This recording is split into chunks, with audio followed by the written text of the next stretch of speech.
Soul land 5 the rebirth of Tang San के इस episode की शुरुआत में हम टांग सन और इसके अपोनेंट को एक दूसरे के आमने सामने देखते हैं और तभी ऑफिशियली इनकी जो बैटल होती है उसे शुरू कर दिया जाता है। और जैसी बैटल शुरू होती है तो ये जो बंदा होता है ये काफी खतरनाक तरीके से कई सारे गोल्डन वाइन्स को रिलीज करता है जो कि मर्ज के एक फ्लावर का रूप लेने लगती है। और इसे देख के मई गोंग भी समझ जाती है कि ये तो फेरी सनफ्लावर क्लैन से है। और इस चीज को सुन के बिग कैट काफी ज्यादा हैरान होता है और ये कहता है कि क्या तुम्हारा मतलब ये है कि ये बंदा तियान यांग हेवनली स्पिरिट एम्परर क्लैन से है। तो मई गोंग कहती है कि तियान यांग हेवनली स्पिरिट एम्परर जो है ये रिचन एम्पायर के अंदर सभी स्पिरिट रेसेस का लीडर है और तो इसे सबसे ज्यादा पावरफुल एग्जिस्टेंस भी माना जाता है। और पहले राउंड के अंदर हम जिन भी लोगों से मिले थे उनमें से ज्यादातर एम्परर के ही डिसेंडेंट्स थे और सेकेंड हाफ के अंदर हम अनएक्सपेक्टेडली इनसे दोबारा मिल पाएंगे और इस लक को और कितना ज्यादा बुरा कह सकते हैं। और हम देखते हैं कि जो बंदा होता है अपने आप को पूरी तरीके से इस पावर से कवर कर लेता है और इस चीज को देख के टांग सन सोचता है कि मुझे डर है कि इस मैच के अंदर हमारा सीधा सामना होने वाला है। और फिर टांग सन जो होता है सीधे इस बंदे की तरफ काफी तेजी से बढ़ने लगता है। तो ये जो बंदा होता है इसकी जो काफी सारी वाइन्स होती है इनसे ये काफी खतरनाक तरीके से लेजर अटैक कर देता है और एक तरीके का पैटर्न बना के आगे बैरियर से बना देता है। तो टांगलिन तुरंत ही अपना किसी तरीके का वेपन को बाहर निकालता है और काफी ज्यादा खतरनाक तरीके से इस बंदे के ऊपर अटैक कर देता है जो कि इसके अपोनेंट को भी लगते हैं। और इस चीज को देख सभी लोग हैरान होते हुए कहते हैं कि ये बंदा तो वाकई में काफी ज्यादा फास्ट है और तो इससे सारे ही अटैक्स इसके टारगेट को लगे हैं। और तभी हम देखते हैं कि जो बंदा होता है ये अजीब तरीके से ट्रांसफॉर्म हो गया होता है, मतलब कि इसके चेहरे पे इसके शरीर पे काफी सारे फूल ही आ गए होते हैं और गोल्डन कलर की जड़ बन के चारों तरफ से फैलने लगता है। और टांग सन भी समझ जाता है कि ये क्लोन है लेकिन ये काफी ज्यादा कॉम्प्लिकेटेड है और ऐसा दिखता है कि इसकी जो ह्यूमन की फॉर्म थी वो इसकी रियल बॉडी नहीं है, इसलिए मुझे सबसे पहले यही मालूम करना होगा कि आखिर इसकी कौन सी असली बॉडी है। और तभी हम देखते हैं कि ये जो अपोनेंट होता है काफी खतरनाक तरीके से कई सारे लेजर अटैक कर देता है और इस चीज को देख के टांग सन सोचता है कि पहले ही काफी ज्यादा देर हो चुकी है, अगर मैं इसका पता लगाना चाहता हूँ तो सिर्फ मुझे अपने लक के भरोसे ही रहना पड़ेगा और रैंडमली अटैक करते रहना होगा।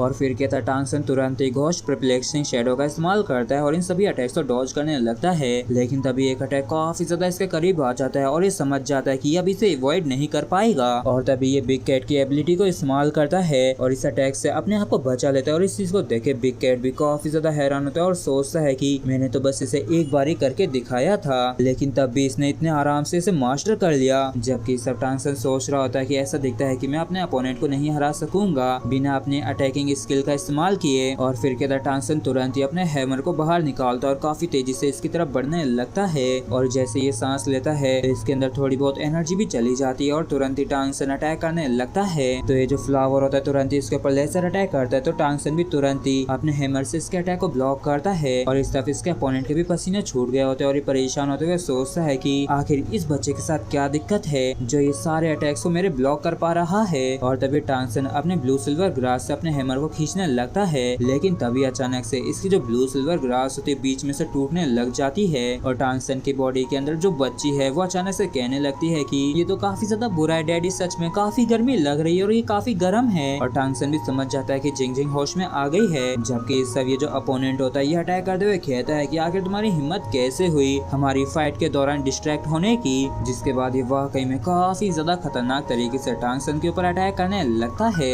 जिसकी वजह से यहाँ पे वाकई में काफी ज्यादा बड़ा और तगड़ा सा ब्लास्ट होता है। और जैसे ही इतने खतरनाक तगड़े ब्लास्ट के धुआं हटता है तो हम टांग सन को एकदम सही सलामत देखते हैं जहाँ पे टांग सन मन में कह रहा होता है कि जिंग जिंग क्या तुम उठ गई। और टांग सन को भी समझ में नहीं आ रहा होता है कि आखिर इसके स्पिरिचुअल सी के अंदर हुआ क्या है और लगता है कि ये सच में वही ब्रांड है जिससे जिंग जिंग बिलोंग करती है और सच में ये होश में आ गई है। और फिर क्या था टांग सन तुरंत ही काफी खतरनाक तरीके से तैयार हो जाता है और अपनी आईज की पावर का इस्तेमाल करके अपने अपोनेंट को देखने लगता है और इसे बड़ी ही आसानी से अपने अपोनेंट की कॉल लोकेशन का मालूम चल जाता है। और फिर क्या था टांग सन जो होता है ये तुरंत ही अपने हैमर को लेता है और इस स्पिरिट के सामने जाके खड़ा हो जाता है और सोचता है कि ऐसा देखता है कि ये जो सिचुएशन है ये मेरे लिए काफी फेवरेबल है। और भाई लोग अगर आप लोगों ने अभी तक सोल लैंड 2.5 और 3.5 नहीं देखी है तो जल्दी से देख के आइए क्योंकि वाकई में वो सभी ही काफी गजब की हैं। और अगर टाइम मिले तो मैंने एक और कहानी का 1 घंटे का एपिसोड डाला है तो उसे भी लगे हाथ चेक कर लेना। और इसी के साथ फ्रेंड्स हमारा ये जो एपिसोड है यहीं पे खत्म होता है। अगर आप लोगों को वीडियो अच्छा लगा हो तो प्लीज चैनल को सब्सक्राइब और वीडियो को लाइक करना बिल्कुल भी ना भूलें। Thank you.